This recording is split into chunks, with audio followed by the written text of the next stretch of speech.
한번 따라 하실까요? 나인성 가부가 받은 은혜. 나인성 과부가 받은 은혜.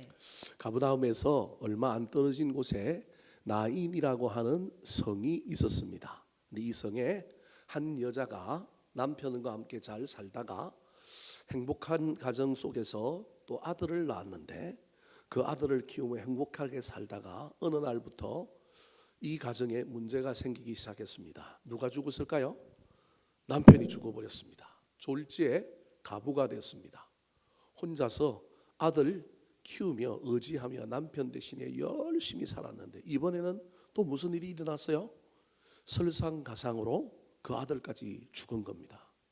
이 여인의 고통이, 이 여인의 현실이 얼마나 엄중하고 얼마나 힘들겠습니까? 구약 성경에서 가부라고 하는 건 정말로 소외된 사람, 외로운 사람, 힘든 사람입니다. 오늘 본문에 나오는 이 나인성 가부의 이야기는 이 땅에서 어려운 시절을 지나가고 있는 모든 사람의 대표라고 할 수 있습니다. 최고의 절망의 주인공이 이 가부입니다. 그런데 이 가부가 예수님을 만나고 나서 놀라운 변화와 기적을 경험하게 됩니다. 하나님께서 우리 주 예수 그리스도를 통하여 이 여인에게 큰 은혜를 베풀어 주신 것입니다. 아들이 살아나게 된 것입니다. 단순히 아들이 살아나는 게 아니라 사라지고 없어졌던 삶이 이제는 생기는 삶으로 바꾸어지게 되는 인생의 대역전과 반전이 시작된 것입니다. 사랑하는 성도 여러분, 올 한 해 여러분의 걸어온 인생길이 어떠했습니까? 순적하게 걸어온 사람도 있고 정말로 힘들게 걸어온 사람도 있고, 또 앞으로도 걸어갈 일이 또 정말 막막하고 답답한 분들도 있겠지만, 오늘 본문에 나오는 이 여인을 통하여 이 지구상에 또는 성경에 나오는 여인 중에 최고의 절망의 주인공도 예수 그리스도를 만나면, 주님이 주시는 은혜를 만나면 놀라운 일이 일어날 수 있다.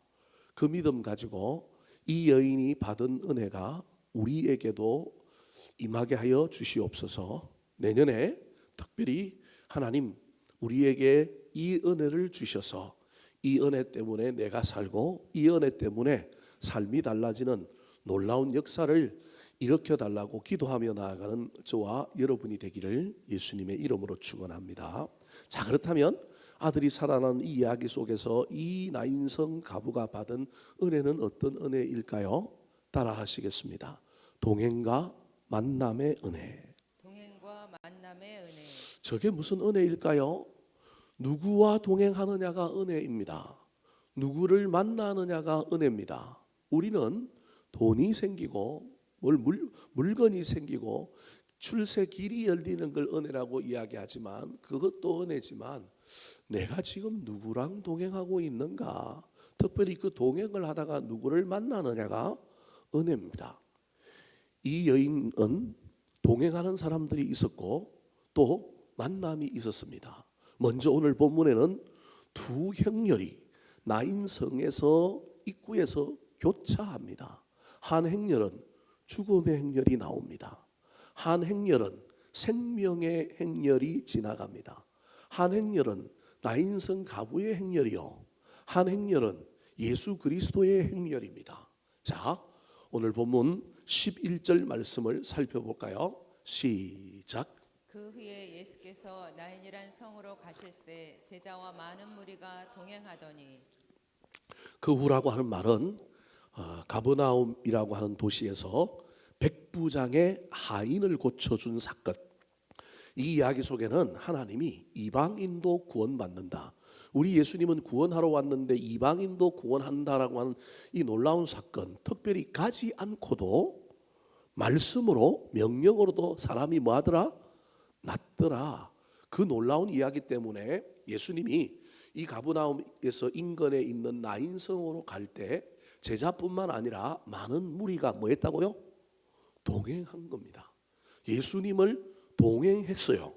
예수님을 동행하면 기적을 체험하는 거예요. 예수님을 동행하면 놀라운 은혜를 경험하는 거예요. 딴 사람을 동행하면 여러분 더러운 모습을 보고요, 안타까운 모습을 보고요, 좋지 못한 모습, 힘든 모습을 보게 됩니다. 그래서 우리는 누구랑 동행하느냐가 참 중요합니다.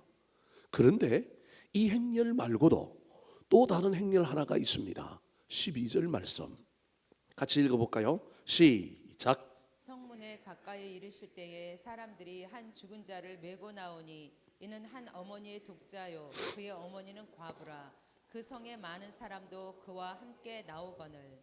자, 예수님의 일행이 제자와 많은 동행하는 사람들이 성 밖에서 성문 입구로 들어갈 때 성문에서 나오는 예수님의 일행은 죽은 백부장의 하인을 살리고 감격과 기적과 기쁨을 가지고 가는 행렬, 기쁨의 행렬인데 나인성에서 나오는 또 다른 행렬 하나는 뭘 메고 와요? 죽은 자를 메고 오는 행렬입니다. 죽음의 행렬입니다. 그런데 이 죽은 자가 누구냐? 한 어머니의 뭐예요? 독자요. 그 어머니는 뭐라고요? 과부다. 근데 참 재미난 게요. 이런 여인인데 이 여인 옆에 사람이 없는 게 아니라 사람이 많아요. 이 여인이 얼마나 잘 살았는지를 보여주는 거예요. 그 성에 많은 사람도 그와 함께 나오거늘. 이 여인이 얼마나 잘 살았을까라고 하는 걸 보여주는 장면이 저 장면입니다.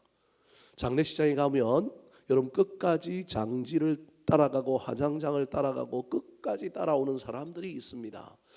관계가 있기 때문에 그런 거거든요. 둘 사이에 그 진한 관계가 있기 때문에 그런 일이 있는 겁니다. 그건 그 사람의 사람됨을 의미합니다. 이 여인이 지금은 절망 가운데 있지만 남편도 죽어서 가부요. 이제 독자 하나밖에 없는 아들도 죽어서 절망이지만 이 여인의 삶이 그렇게 나쁜 삶이 아니었다라는 거예요. 잘 살았는지 어땠는지는 알 수 없지만 저 이야기로 보면 이 여인은 베푸는 삶을 살았을 가능성이 많은 겁니다. 단순히 불쌍해서 따라오는 것도 있지만 이 여인의 아픔을, 이 여인의 슬픔을 공감하면서 성 안에 있는 많은 사람들이 그와 함께 나오고 있는 거예요. 여기에 동행이라고 하는 단어가 함께 나오거늘이라고 하는 단어가 또 있는 거예요. 그러니까 오늘 본문 11절과 12절에는 여러분 예수님을 따라 동행하는 사람이 있는가 하면 또 누굴 따라가요? 가부와 그의 아들 그 죽은 자를 메고 가는 상녀를 따라가는 게 있는 거예요. 상녀를 따라가는 건 나쁜 걸까요? 여러분 그럼에도 불구하고 누구를 따라가느냐가 기적을 경험하게 하는 거예요. 예수님을 따라가는 사람도 이번 사건에서 놀라운 기적을 경험했고요. 이 여인과 관계 속에서 이 여인이 자신들을 향하여 베푼 것 때문에 그렇게 은혜를 누리고 좋아했던 그 성의 사람들이 그 여인과 함께하는 마음으로 이 행렬과 동행했는데 결론은 이들이 뭘 경험해요? 죽은 자가 살아나는 놀라운 일을 경험하지 않습니까? 그래서 여러분 저와 여러분에게 무슨 은혜가 내년에 있어야 되느냐 하면 동행의 은혜가 있어야 합니다. 내가 누구랑 동행할 거냐? 내가 누구랑 같이 갈 거냐? 참 중요합니다. 그런데 동행의 은혜만 있으면 되는 것이 아니라 여러분 동행의 은혜 말고 또 다른 은혜가 있어야 있는데 만남의 은혜가 있어야 합니다. 신기하게도 예수님은 의도적으로 이 행렬이 나올 때까지 기다렸다는 듯이 딱 나오고 예수님이 그 성 초입에서 딱 이 사람들과 만나는 겁니다. 왜 이랬을까요?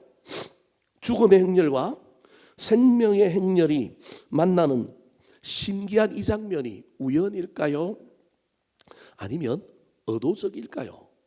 어떤 의미에서 보면 앞에 나왔던 백부장의 종을 고친 사건은 이방인의 구원이라고 하는 것을 통하여 예수님의 메시아됨을 드러낸다고 한다면 이번 사건을 통하여 우리 예수님은 사람도 살릴 뿐만 아니라 가장 세상에 낮은 사람, 가장 힘든 사람, 그 연약한 자들을 살리는 분이다. 그걸 알려주고 싶은 거예요. 나중에는 이 사건 다음에는 여러분 그 유명한 한 여인이 소위 말하는 장녀라고 할 수 있는 한 여인이 머리털로 예수님께 향유를 붓고 발을 뭐예요? 씻는 이야기가 나오는 거예요. 그러니까 이 누가복음 7장에는 이 3종 세트가 전부 누구를 예표하는 기적이냐 하면 예수가 메시아다라고 하는 것을 보여주는 기적인 거예요. 예수님께서 그러므로 의도적으로 만나 주신 겁니다. 여러분, 이 절망 가운데 있는 이 여인이 예수님을 만날 수만 있다면 얼마나 좋겠습니까? 우리가 찾아간다고 예수님을 만나고요. 저와 여러분이 지금 문제 가운데 있는데 내가 예수님 만나고 내 문제 해결하면 얼마나 좋겠습니까? 근데 찾아간다고 만나지는 것이 아니라 여러분, 은혜는 특별히 우리 기독교의 놀라운 역사는 찾아오시는 은혜입니다. 만남의 은혜입니다. 물론 사모하고 기다리기도 해야 되지만 절대 주권이 누구에게 있느냐 하면 하나님께 있습니다. 내년을 바라보면서 주님, 내가 좋은 사람들과 동행함으로 많은 은혜, 많은 좋은 일을 보게 해 주십시오.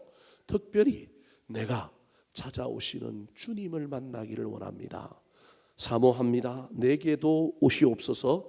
내게도 주님 만나는 놀라운 은혜를 주시옵소서. 기도함으로 말미암아 주님 만나면 문제가 해결되고 주님 만나면 놀라운 역사가 일어나는 것을 경험하는 저와 여러분이 되기를 예수님의 이름으로 축원합니다. 두 번째 오늘 본문의 이 나인성 가부가 받은 은혜는 무슨 은혜일까요? 따라 하시겠습니다. 긍휼과 위로의 은혜. 긍휼과 위로의 은혜. 자, 13절 한번 읽어볼까요? 시작. 주께서 과부를 보시고 불쌍히 여기사 울지 말라 하시고. 자, 그렇게 죽음의 행렬과 생명의 행렬이 만났는데 그냥 지나갈 수도 있는데 이게 만남이 아니고 그냥 지나가 스치듯이 지나갈 수 있는데 우리 주님이 멈추었습니다. 자, 13절에 보면 주께서 가부를 뭐 하시고요? 보시고 불쌍히 여기사 울지 말라고 하십니다. 보는 것이 다른 사람들이 우리 그리스도인들이어야 합니다. 단순히 아들을 잃었다, 참 불쌍한 여인이다라고 하는 걸 넘어서 폐부를 찔러서 이 여인의 아픔을 공감하는 마음으로 보신 것이 저 보시고라고 하는 단어입니다. 근데 그 보니까 우리 예수님의 마음이 너무너무 슬픈 거예요. 이게 불쌍히 여기는 거예요. 그러면서 뭐라고 얘기해요? 울지 말라. 이게 긍휼과 위로의 은혜입니다. 자, 그렇다면 우리 예수님이 한 저 말은 자기를 따라오는 수많은 사람들은 안 했을까요? 이 여인이 오늘 짧은 본문이지만 사람들과 관계가 좋아서 많은 사람들이 그 아들의 장례 행렬에 따라 나옵니다. 꽤 괜찮은 삶을 살았을 겁니다. 그리고 이 여인이 이런 어려움을 겪고 있을 때 주변의 사람들이 수많은 위로를 했을 겁니다. 고통당하는 사람, 또 수많은 어려움을 겪는 사람들 중에 그 사람들이 제일 힘들어하는 게 섣부른 위로. 그게 고통당하는 사람들이 제일 힘든 거예요. 그래서 여러분, 저와 여러분이 내 믿음 가지고 그냥 내 생각 가지고 힘내가 아무것도 아니야. 여러분, 그런 말 너무 함부로 할 필요가 없습니다. 그건 내 생각일 수 있는 겁니다. 상대방은 다를 수 있거든요. 물론 내가 나쁜 의도를 가지고 한 것은 아님에도 불구하고 그 위로가 그 사람에게 와닿지가 않는 거예요. 지나가면 잘 될 거야. 이 또한 지나갈 거야. 합력하여 선을 이룰 거야. 다 좋은 말인데 그걸 받아들이는 사람 어떤 사람들이 있기는 하지만 그러나 그게 마음에 와닿지 않는 사람들도 있다라는 겁니다. 여러분, 우리 예수님이 보시고 불쌍히 여기사 울지 말라라고 하신 저 말이 이 가부의 입장에서 보면 그동안 많은 사람들이 이 장례를 치르는 동안 많은 사람들이 자기에게 찾아와서 한 말과 동일한 말이었을까요? 저는 그렇지 않다고 생각합니다. 우리 주님이 가부를 보시고 어떻게 여기셨다고요? 불쌍히 여기고 있는 저 마음속에 공감, 그리고 이 여인을 향하여 참된 위로, 그리고 위로를 넘어서서 액션, 무엇을 하려고 하는 우리 하나님의, 우리 예수님의 그 놀라운 일이 준비되고 있고 진행되고 있는 것이기 때문에 이 여인을 향한 우리 예수님은 그냥 간행적으로 다른 모든 사람이 의례적으로 하고 있는 위로의 인사를 또 한 게 아니라는 겁니다. 똑같은 말을 하는데도 어떤 사람이 하는 말은 내 가슴에 다 와가지고 나를 위로하고 나에게 힘이 되는가 하면, 어떤 사람이 하는 이야기는 그게 안 되는 경우들이 간혹 있어요. 이유의 차이를 우리는 잘 모르지만 그 이유의 차이 중에 하나가 공감의 능력인 것 같아요. 우리 예수님은 오늘 그냥 울지 말라 그러는 것이 아니라 뭐 했다고요? 보시고 그 다음에 뭐 하자? 불쌍히 여기사. 저게 동사로 하나하나 되어 있지만 제가 보기엔 우리 주님이 보시면서 눈물을 흘렸을 겁니다. 그리고 우리 주님이 정말로 애통하는 마음으로, 가슴을 찢어지는 것 같은 그 공감하는 마음으로 그 여인 앞에서 있었을 겁니다. 그리고 난 다음에 마지막 한 말이 뭐라고요? 울지 마라. 그냥 울지 마라가 아니라 그 앞에 두게 하고 있는 보시고 불쌍히 여기사가 정말로 이 여인에게 위로가 되었을 것입니다. 사람의 위로도 우리에게 위로가 되는데 내년에 저와 여러분이 위로의 은혜를 많이 받았으면 좋겠습니다. 그런데 우리 주님이 우리를 불쌍히 여기시고 우리를 위로해 주시는 놀라운 일들이 많았으면 좋겠습니다. 남자들 중에 불쌍히 여김 당하기 싫어하는 사람도 많고요, 위로함을 받기도 싫어하는 사람들이 많아요. 예수를 믿으면서도 이 태도를 가지고 있는 사람들이 얼마나 많은지 모릅니다. 난 센 놈이야, 난 강해, 나는 그냥 악한 마귀와 싸워서 이기고 난 가는 거야. 아닙니다. 여러분, 저와 여러분은 뭐가 필요한 사람이냐면 위로가 필요한 사람입니다. 위로가 필요하지 않는 사람은 없습니다. 위로가 있어야 됩니다. 더 나아가서 누군가가 공감하고 내 마음을 알아주고 불쌍히 여기는 공감이 있을 때 우리 영혼은 살아납니다. 이 이야기가 단순히 한 여인의 아들을 살려주는 이야기를 넘어서서 우리 주님께서 지금 하고 있는 전처리 과정이 바로 이런 장면인 것입니다. 하나님께서 우리 예수님을 통하여 이 여인의 마음을 만져주시고 이 마음을 알아주시고 위로하여 주실 뿐만 아니라 이제 나중에는 나아가서 뭐 해줄까요? 고쳐주고 살려주는 것입니다. 우리는 이 모든 단계는 필요 없고 뭐만 해주면 좋겠어요? 고쳐주기만 하면 좋지 않겠습니까? 이게 오늘날 너무 급하게 빨리 예수 믿는 저와 여러분의 생각인데 우리 주님은 아니다. 그러면 결과론만 있고 결과주의에만 사람이 늘 매몰된다. 아니다. 할 수만 있다면 우리 주님은 찾아오셔서 모든 문제를 해결하고 모든 문제를 새롭게 만들어 가기 전에 우리 하나님은 우리 마음속에 오시기를 원하십니다. 단순히 아들을 고쳐주는 일을 하기 전에 누구에게 가느냐 하면 아들의 어미의 마음속에 찾아가셔서 마음을 어루만지고 마음을 위로하고 그리고 난 다음에 입으로 울지 말라고 했기 때문에 이건 이 여인에게 그냥 의례적으로 하는 인사말, 지는 안 당했다고 나한테 이런 말 하네, 이 정도가 아니라 정말로 이 여인이 큰 위로를 받았을 겁니다. 특별히 여러분, 오늘 본문에 우리 주님께서 여러분 이 행렬을 만난 이유 중에 하나가 죽음의 행렬과 여러분 사망의 행렬이 희망의 행렬이, 생명의 행렬이 교차하면서 지나가는데 죽음의 행렬은 나오고 그 다음에 생명의 행렬은 들어가는 이 속에 그냥 바톤 타치 손만 한번 치고 지나가는 정도만 해도 괜찮은데 우리 주님이 딱 서실 수밖에 없었던 이유는 이 여인이 뭐 했기 때문이라고요? 여러분, 울었기 때문입니다. 단순한 눈물이기도 하지만 이 울었다라는 말은 기도입니다.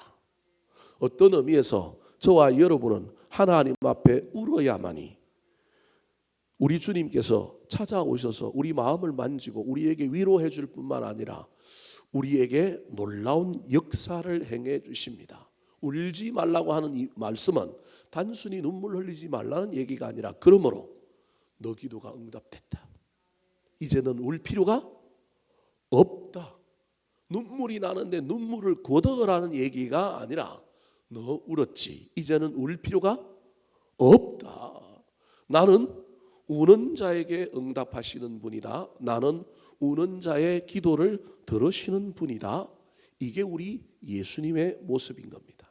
내년 한 해 저와 여러분이 문제를 만나거나 어려운 일을 겪을 때 하나님 앞에서 많이 우시기 바랍니다. 그리고 찾아오셔서 문제 해결 이전에 나를 만나주시고 어루만지시고 치유하시고 회복하시는 그 위로의 하나님을 경험함으로 말미암아 그 이후에 베풀어 주시는 놀라운 은혜가 단순히 기복이 아니라 인격적인 은혜로 변하는 것을 경험하게 되기를 예수님의 이름으로 축원합니다. 세 번째입니다. 오늘 본문에서 이 나인성 가부가 받은 은혜는 어떤 은혜일까요? 따라 하시겠습니다. 희생과 구원의 은혜. 희생과 구원의 은혜. 구원은 공짜로 일어나지 않습니다. 누군가가 죽어야 되고요, 누군가가 헌신 손해보는 것이 있어야 합니다. 오늘 본문에서 이 예수님께서 이 가부를 향하여 울지 말라, 울 필요 없다, 이제 해결된다 라고 하는 의미로 울지 말라고 했을 뿐만 아니라 이제 드디어 우리 예수님께서 이 아들을 살리십니다. 그런데 이상한 방법으로 살립니다. 자, 14절 말씀 같이 한번 읽어볼까요? 시작. 가까이 가서 그 관에 손을 대시니 맨 자들이 서는지라. 예수께서 이르시되 청년아 내가 내게 말하노니 일어나라 하시매. 13절과 14절은 자세히 보면 연속 동작입니다. 그래서 보시고 불쌍히 여기사 울지 말라 하시고 가까이 가서 손을 뭐 하시니? 대시니. 그러니까 지금 이 우리 예수님은 이게 일련의 과정인 거예요. 우연히 하고 있는 게 아니라 갑자기 한 게 아니라 우리 예수님은 울지 말라고 했던 이 이야기가 그냥 위로의 차원에서 울지 말라는 게 아니라 야, 그 울지 마, 이게 아니라 울 필요가 없다라는 겁니다. 그런데 그냥 가까이 가서 그 간에 손대지 말고 뭐 하면 돼요? 청년아 내가 네게 말하노니 뭐 하라고요? 일어나라 하면 되는데 우리 예수님이 엉뚱한 방법을 씁니다. 그 간에 뭘 대셨다고요? 손을 댔습니다. 중건동 지역에 특별히 이스라엘의 장례 문화는 우리하고 다릅니다. 우리는 상해가 나거나 장례가 나갈 때 간을 어떻게 하고 나갑니까? 덮어서 나갑니다. 근데 이스라엘은 간을 덮어서 나가지 않습니다. 간 위에 보자기만 씌워서 나갑니다. 그리고 땅이나 바위에 그 무덤에 안치할 때 드디어 뭘 하느냐 하면 그 간을 뚜껑을 씌웁니다. 왜냐하면 보게 하려고 그러는 겁니다. 이 이야기 속에서 우리 예수님이 갑자기 그 간에 손을 댑니다. 100마디 위로보다 더 중요한 것이 문제 해결이요, 살려주는 것이요, 구원하는 것인데 우리 예수님은 처음부터 이거 하시려고 하신 거예요. 그래서 보시고 긍휼히 여기사 울지 말라고 하시고 가까이 가서 그 간에 뭘 하는 거예요? 손을 대신 거예요. 할 필요도 없는 것, 특별히 랍비가 하면 안 되는 것, 정결법에 의하면 절대 어디에 손을 대면 안 되느냐 하면 관이나 시체에 손을 대면 안 되는데, 간이나 시체에 손을 대면 부정한데 우리 예수님은 의도적으로 그 일을 하는 거예요. 이게 공감입니다. 이게 성육신입니다. 이게 우리 예수님이 손해보는 겁니다. 분명히 뒤에 보면 이제 이거 가지고 시비 거는 사람들이 있습니다. 예수님이 이거 하면 다른 사람들이 우리 예수님 너네 선생 정결법 어겼다. 모세의 율법에 의하면 간에 손대면 안 되는데, 시체에 손대면 안 되는데. 그래서 여러분 누가복음에 보면 여리고에서 강도 만난 사람이 쓰러져 있을 때 누가 지나가요? 대제사장이 지나가요. 제사장이 지나가는데 제사장이 본체만체해요. 우리는 저 나쁜 놈 그러지만 제사장은 그 사람 입장에서 보면 이해가 되는 거예요. 지금 뭐 집례하러 가야 돼요? 예배 집례하러 가야 되는데 그거 만지는 순간 일주일 동안 격리되어 있어야 되거든요. 그러니까 예배가 훨씬 중요하다고 여겼던 그 시절에 이 제사장이 그거 손대면 큰일 나는 거예요.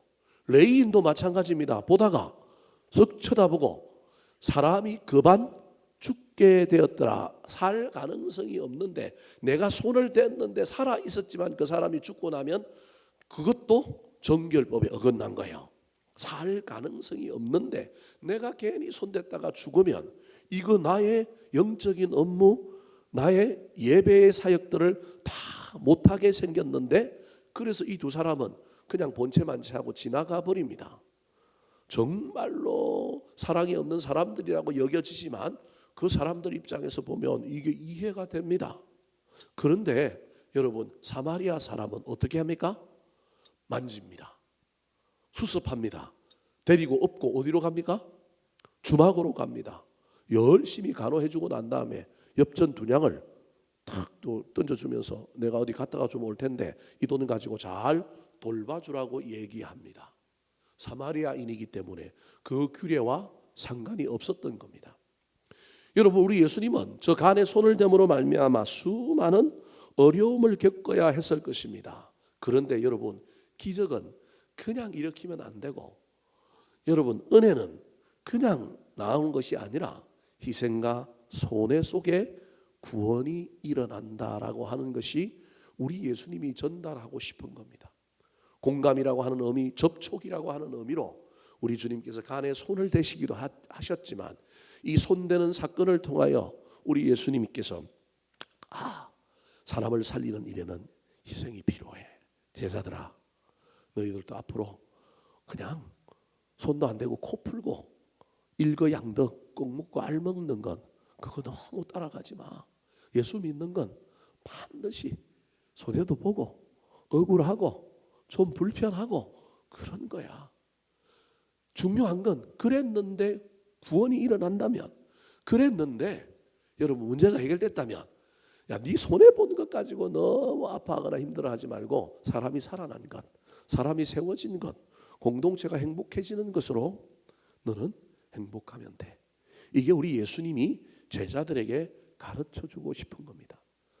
말씀으로 그냥 청년아 일어나라 하면 되는데 우리 주님께서 할 필요도 없는 부가적인 행동, 손을 대시면서 그 일을 했습니다.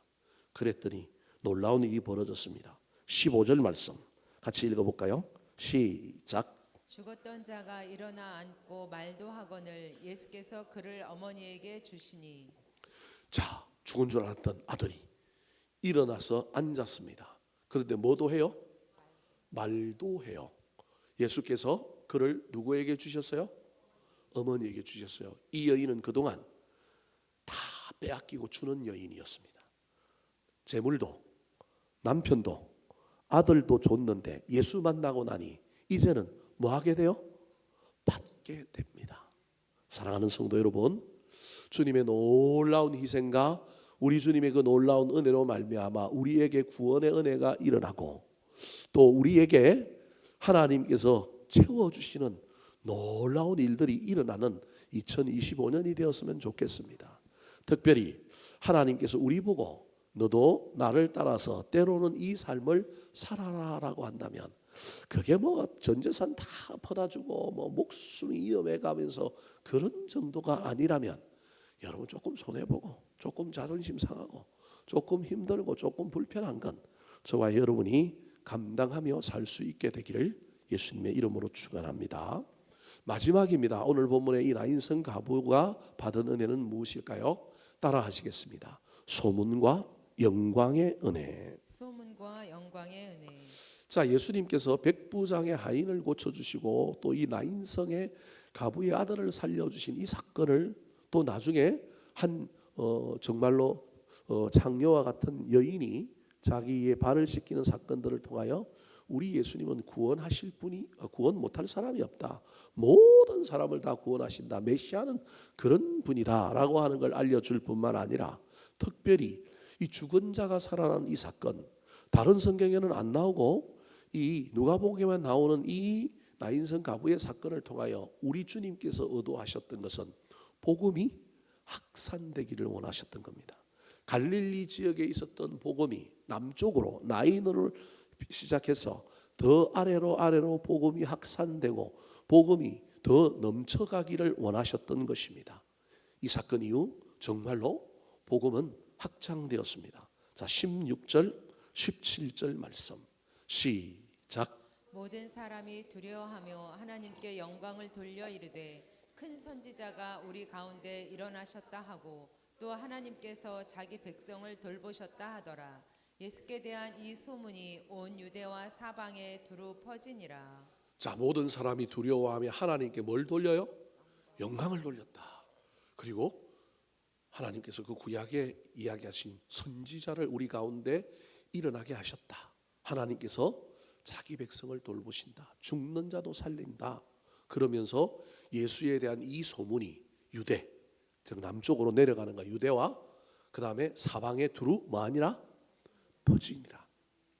영광과 소문의 은혜가 이 사건을 통하여 나타나게 되는 겁니다.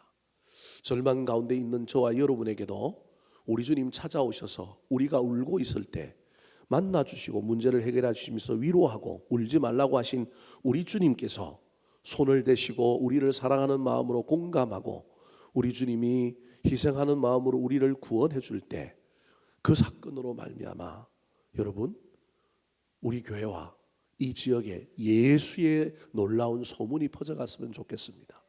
부흥의 소문이 퍼져갔으면 좋겠습니다. 그리하여 하나님께는 영광이 되었으면 좋겠습니다. 내년에 우리 교회의 표가 성령의 능력으로 부흥하는 교회입니다. 하나님께서 우리 교회를 사랑하셔서 내년에 더 큰 부흥을 주시고 우리 공동체 안에 우리 각자 개인 안에 성령의 기름 부으심이 임하는 놀라운 역사가 나타났으면 좋겠습니다. 그래서 우리 덕양중앙교회 소문이 퍼지고요. 교회는 부흥하고요. 하나님이 영광 받는 놀라운 역사가 나타났으면 좋겠습니다. 그 모든 시작은요. 주님이 뭐 하셔야 돼요? 우리를 찾아오셔야 됩니다. 우리가 마음대로 만날 수 있다면 얼마나 좋겠어요. 주님이 찾아오셔야 됩니다. 주님이 찾아오시는 방법 중에 하나는 찾아오시는 주님을 만나는 것 중에 하나는 좋은 사람들과 있으면 만납니다. 여러분 신약 성경에 성령이 임하는 사건을 보십시오. 성령이 임할 때 어떻게 임합니까? 어떻게 하면 성령이 임한다 그랬어요?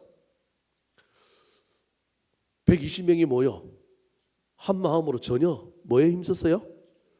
기도에 힘쓰니까 성령이 임했어요. 그러니까 우리가 기도함으로 성령 받는 방법이 성령의 충만함을 받는 방법이 하나 있어요.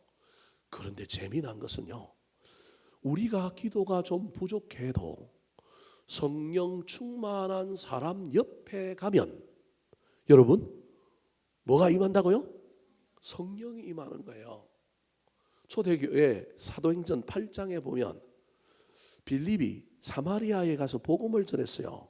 근데 사마리아 사람들이 복음을 들었다 그랬는데 베드로가 가서 점검을 해보니까 너희가 성령을 받았느냐 그랬더니 성령을 모른대요. 그런데 베드로가 가서 뭐 했어요? 안수하니 뭐가 임했어요? 성령이 임했어요. 누굴 통하여 온 거예요? 베드로를 통하여 온 거예요. 누구와 동행하느냐, 누구 옆에 있느냐가 중요합니다. 여러분 좋지 못한 사람들, 문제 일으킬 만한 사람들, 나쁜 사람들 옆에 있지 마시고 좋은 사람들 옆에 있으시기 바랍니다. 그리고 그 사람들을 통하여 역사하시는 우리 하나님의 놀라운 은혜를 입어 죽음의 행렬이 생명의 행렬을 만나서 위로도 받고 구원도 받고 영광과 소문에 이르는 놀라운 역사가 저와 여러분에게 나타나게 되기를 예수님의 이름으로 축원합니다.